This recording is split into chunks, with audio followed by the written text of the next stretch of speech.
ஸ்ரீமதே ராமானுஜாய நமஹா. சுப்ரபாத்தம். துயிலெழுப்புதல். எந்தை ராமானுஜமுனி கைங்கரிய சபா திருமுற்றத்து அடியார் குழாங்களுக்கு கைங்கரிய சபா சார்பாக அநேக மங்களாசாசனங்களை தெரிவித்துக் கொள்கிறோம். வையமுண்டாடிலை மேவும் மாயன் மணி நீள் முடி பையொள் நாகத்தனையான் பயிருமிடமென்பரால் தையல் நல்லார் குழல் மாலையும் மற்றவர் தடமுலை செய்ய சாந்தும் கலந்திழி புனல் சூழ் தென்னரங்கமே. ஸ்ரீரங்கம் அத்தியனோற்சவம். பெரிய திருநாளும் அரையர் கலையும் விண்ணப்பம் செய்வார்கள். பகல் 10 7ஆம் திருநாள். இன்று 2 அரையர் சேவைகள் நடைபெறும். பெரிய திருமொழி தூவிரிய மலருழக்கி பதிகம் தொடங்கி கைமான மழகலித்தை கடல் கிடந்த கருமணியை பதிகம் ஈராக மொத்தம் 210 பாசுரங்கள் இன்று சேவிக்கப்படும். அரையர் முதல் சேவை தூவிரிய மலருழுக்கி பாசுரத்துக்கு அபிநய வியாக்கியானங்களாகி அத்திருமொழி 5ஆம் பாட்டில் மண்ணளந்த தாளாளா பாசுர சொற்றோடருக்கு இணங்க வாமனாவதாரத்தை நடிப்பதற்காக அத்திருமொழியில் அமைந்துள்ள மேல் பாட்டுக்களை சேவியாமல் மற்ற திருமொழி பாசுரங்களை சேவிப்பர். அரையர் 2ஆம் சேவை வாமனாவதாரம். தம்பிரான்படி சேவித்து வாமனாவதார வைபவத்தை நடித்து காட்டிய பிறகு அத்திருமொழியில் முன்பு நிறுத்தின பாட்டுக்களை சேவிப்பர். சில சிறப்பு செய்திகள். ஸ்ரீ வைஷ்ணவ ஆச்சாரியர்களில் ஸ்ரீ பராசர பட்டரால் திருத்தி பணிக்கொள்ளப்பட்ட நஞ்சியர் என்பார் திருவரங்கத்தில் 36 ஆண்டுகள் ஆச்சாரிய பீடத்தில் எழுந்தருளியிருந்தார். இன்றைய தினம் அபிநயத்தோடு சேவிக்கப்படும் தூவிரிய மலருழுக்கி பாசுரத்தை பற்றிய நிகழ்வு ஒன்று நம்பிள்ளையின் சிஷ்யரான பெரியவாச்சான் பிள்ளை அருளிச் செய்த பெரிய திருமொழி விரிவுரையில் காணப்படுகிறது.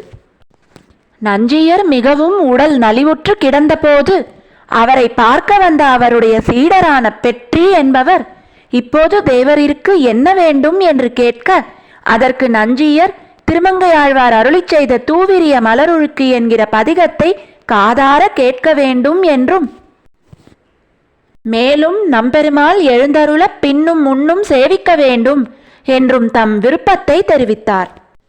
அவ்வாறே நம்பெருமாள் நஞ்சியர் மடத்திற்கு எழுந்தருளி சேவை சாதித்தார். வரந்தரும் பெருமாள் அரையர் என்பவரை அழைத்து வந்து தூவிரிய மலருழுக்கி என்கிற திருமொழியை சேவிக்கச் செய்ய அதை கேட்டுக்கொண்டிருந்த நஞ்சியர் தானாக நினையாமல் தன்னிணைந்து நைவேற்கு ஓர் மீனாய் கொடி நெடுவேல் செய்ய மெலிவேனோ, எம்பெருமான் தானாகவே என்னை நினையாமல் போனாலும் அவனையே நினைத்து கொண்டு மனம் தளர்ந்திருக்கின்ற என்னை மன்மதன் துன்பப்படுத்த நான் இப்படி இளைத்து போவேனோ என்ற 4ஆம் பாசுரத்தை அரையர் பாடிய போது உடல் நலிவுறுவதற்கு முன்பே எம்பெருமான் வந்து உதவாமல் போனாலும் அந்த நோயை நீக்கவாவது வந்தாலாகாதோ என்று அருளிச் செய்து மிகவும் தளர்ந்து வருந்தினாராம்.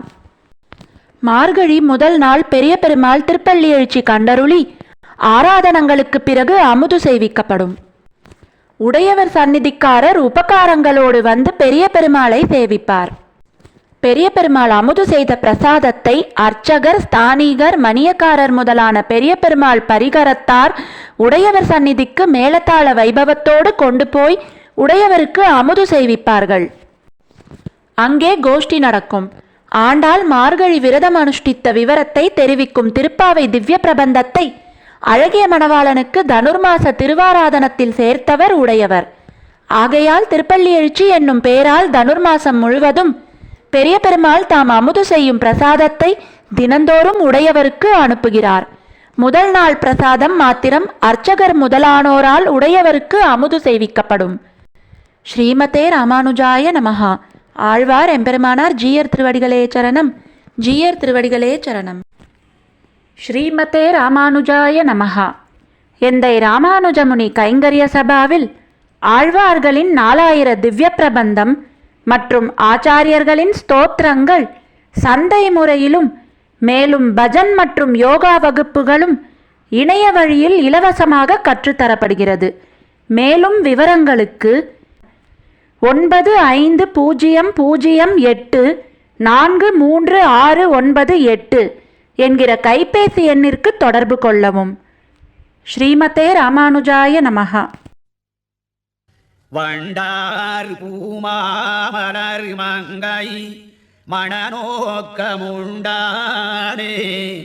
உன்னையுகந்துகந்து உந்தனக்கே தொண்டானேற்கு என் செய்யினாய் சொல்லு நால் வேதம் கண்டானே கண்டபுரத்துறையம்மானே